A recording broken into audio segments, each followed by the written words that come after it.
Bom dia, boa tarde, boa noite ou boa madrugada para você que está aqui para mais uma aula de controle de processos. Seja bem-vinda, seja bem-vindo, seja bem-vinde, porque hoje vamos aí aplicar um pouco mais, entender um pouco melhor como é que vamos trabalhar com todas aquelas variáveis de entrada, saída e também variáveis de estado. Porque hoje vamos falar sobre a ideia de controlabilidade desses nossos estados. Afinal de contas, a simples análise dos estados não muitas vezes será o suficiente para fazer com que esse nosso sistema seja aí tenha um resultado, tenha uma eficácia sobre um sistema, sobre um processo específico. Porque basicamente a gente tem que observar esses estados, entender como é que eles fluem à medida que o tempo vai passando e muitas vezes a gente também vai precisar criar aí algum tipo de controlador que vai atuar diretamente sobre alguns desses estados. Então a gente precisa entender também, precisa observar se esses estados que existem dentro desse nosso sistema, eles são possíveis aí de ser controláveis. Então a lógica de controlabilidade é exatamente isso. Para a gente conseguir observar se um determinado estado que a gente está querendo controlar, a gente consegue alcançar ou modificar aquela variável específica, aquele estado específico, ou muitas vezes não, a gente não vai conseguir fazer esse alcance, não vamos conseguir modificar aquele estado de forma como a gente esperava. Bem, então, de forma geral, o que a gente já viu até então era quando a gente variava, quando a gente controlava qualquer tipo de sistema, a gente basicamente tinha a esperança de que uma determinada saída y de s, como é indicado aqui, ela fosse, por exemplo, aí, na mesma relação, na mesma grandeza que uma determinada entrada r de s.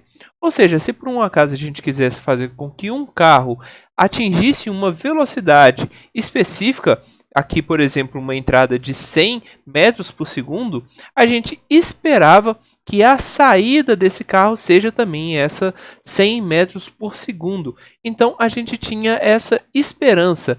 Esperança essa onde o controlador ele era o responsável por modificar esses nossos parâmetros do nosso GDS da nossa planta. Bem, e lá no início, quando a gente observou como é que acontecia essa relação, esse trabalho de saída com relação à entrada, a gente basicamente definiu uma outra característica que era aquele nosso erro, onde toda aquela análise para verificar se de fato o que a gente tinha na saída era mais ou menos próximo daquele valor que a gente tinha na entrada, ao invés de diretamente analisar a saída, a gente na verdade analisava essa variável E de S, que seria o nosso erro. E a partir deste erro, a gente conseguiu observar que, por exemplo, se a gente tem uma característica onde o erro em estado estacionário ele é igual a zero, significa então que aquele nosso valor de saída é exatamente igual ao nosso valor de entrada. Ou seja, o nosso sistema ele conseguiu estabilizar naquele nosso parâmetro que foi definido. Ou então, a gente poderia também ter um erro em estado estacionário, não exatamente zero, mas com algum outro valor aí diferente de zero. Ou seja, a gente conseguia novamente perceber que o nosso sistema estabilizou, mas ele estabilizou com um determinado erro. E esse erro, então, a gente poderia aplicar, por exemplo, algum tipo de controlador, por exemplo, o controlador PI, para fazer com que esse erro ele fosse reduzido à medida que o tempo fosse passando, para conseguir então fazer com que o erro em estado estacionário se tornasse zero. Mas, de qualquer forma, temos a característica que o nosso sistema ele ainda está estável. E aí, por fim, a gente tinha também a outra possibilidade desse nosso erro em estado estacionário simplesmente não estabilizar, não indicar nenhum tipo de estabilidade. Ou seja, significa então que aquela nossa saída ela não ia conseguir ser controlada a partir daquele nosso sinal de entrada. E é mais ou menos essa relação que a gente vai observar aqui ao analisar esses estados que vão tentar ser controlados. Então, Para a gente conseguir controlar esses nossos estados, a gente basicamente precisa criar uma variável muito próxima daquela variável de erro, que vai indicar ali a variação desse nosso sistema à medida que o tempo passa. E este erro, no caso de variáveis de estado, será exatamente a própria variação daquele nosso estado.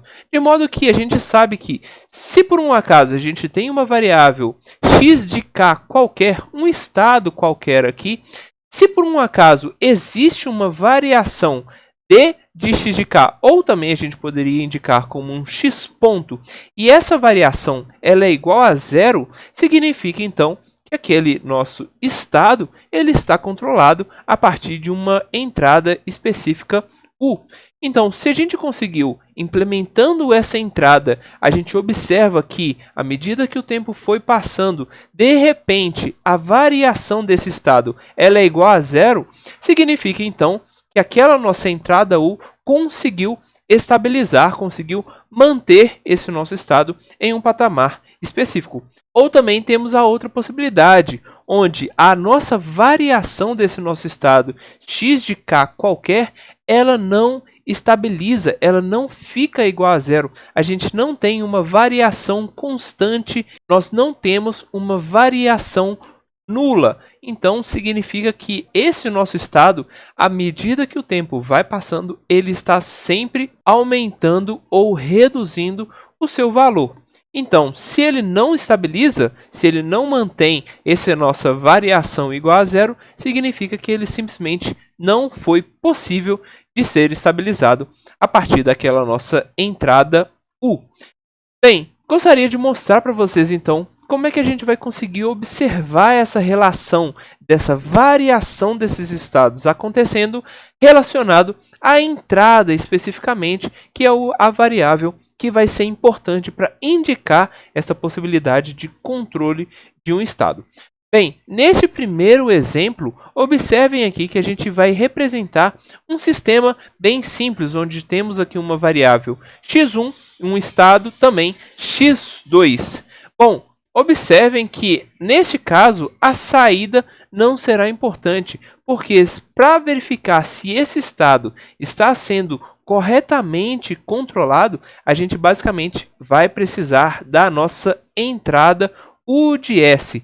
Então, a gente vai analisar aqui, criando, por exemplo, o espaço de estados, as equações de estado desse nosso sistema, a gente consegue observar que existe uma variação do estado x1 que vai ser indicada por essa bolinha aqui a partir desse nosso sinal de integral que está sendo aplicado.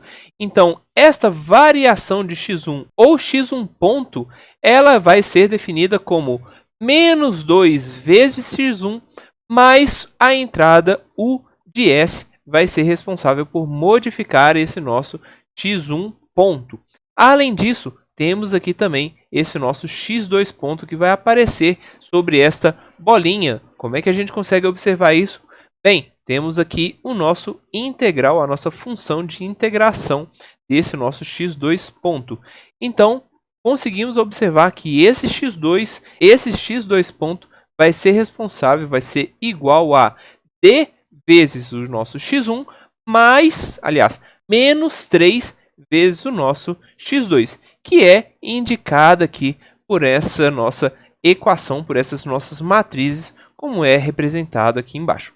Se por um acaso a gente cria essa nossa variável d diferente de zero, significa então que, se por um acaso a gente aplica uma entrada sobre esse nosso sistema, a gente consegue observar que o nosso x1 ele vai simplesmente estabilizar aqui em um valor específico, assim como o x2 também vai ser controlado, vai ser estabilizado em um outro valor específico. Ou seja, quando o nosso d ele é diferente de zero, significa então que a gente consegue observar que aqueles nossos dois estados, x1 e x2, eles estão estáveis, eles simplesmente vão parar de variar em um determinado tempo, como é mostrado. Ou seja, eles são, neste caso, controlados a partir dessa nossa entrada U. E além disso, a gente conseguiria observar que esse controle ele é de fato apresentado, por exemplo, quando a gente modifica a amplitude dessa nossa entrada ou, quem sabe, também modifica o nosso estado inicial de um x1 ou do x2. Então a gente consegue observar que neste caso as variáveis de estado elas estão ainda sendo estáveis agora em outros patamares. Então a gente poderia, por exemplo, modificar essa nossa entrada U para conseguir fazer com que o nosso x1 ou, quem sabe, o nosso x2 tenha um valor específico. Então temos aí o controle sendo aplicado. Bom, mas gostaria de mostrar para vocês um segundo caso, que seria quando o nosso D ele é igual a zero. Bem, se o nosso D é igual a zero, significa então que não existe essa relação entre o nosso x1 modificando aqui esse nosso x2 ponto. Ou seja, a gente consegue observar naturalmente que a nossa entrada U de S ela não vai conseguir modificar o nosso parâmetro x2, o nosso estado x2. Isso é, de certa forma, fácil de ser observado neste caso aqui. Então, a gente espera, obviamente, que o x1 talvez seja controlado por esse nosso U, mas no caso do x2, ele aí não vai ser controlado porque basicamente não existe nenhum tipo de ligação aqui deste nosso U com o nosso estado x2. E na prática é exatamente isso que a gente consegue observar. Ou seja, a partir de valores quaisquer de x1 ou de x2, o x2 ele simplesmente vai para zero. A gente não conseguiria, por exemplo, fazer com que o x2 obtenha como resultado final um valor específico, que é diferente aqui observado do nosso x1. A gente consegue, por exemplo, aumentar a amplitude ou reduzir a amplitude desse nosso sinal quando ele estiver aí em estado estacionário. Ou seja, óbvio que neste sistema a gente consegue perceber que essa nossa entrada U, ela consegue controlar essa nossa entrada x1, mas, por outro lado, ela não vai conseguir controlar essa nossa entrada x2. Então, neste caso específico, conseguimos falar que o x1 ele é controlado por U, mas o x2 não é. Bem, e aí gostaria de também, quem sabe, aumentar esse nosso sistema, tornar ele um pouco mais complexo, como por exemplo, nesse sistema aqui que a gente consegue observar, onde a gente tem uma entrada U, mas aqui temos três estados diferentes, x1, x2 e x3. Bem, para analisar esse sistema, talvez fique um pouco difícil observar se por um acaso o x1, o x2 e o x3 eles são controlados ou não por este U. Bom, a gente consegue observar que existe sim uma relação, existe uma ligação dessa nossa entrada U com todos esses nossos estados. Mas, para conseguir fazer essa análise de verificar a controlabilidade de cada um desses estados, a gente vai necessitar voltar aí à análise matricial desse sistema, porque essa análise matricial será muito mais fácil de criar esse resultado para a gente conseguir analisar se esse sistema ou, quem sabe, cada um dos estados são ou não controláveis. Mas isso será cenas do próximo capítulo. Até lá, gente!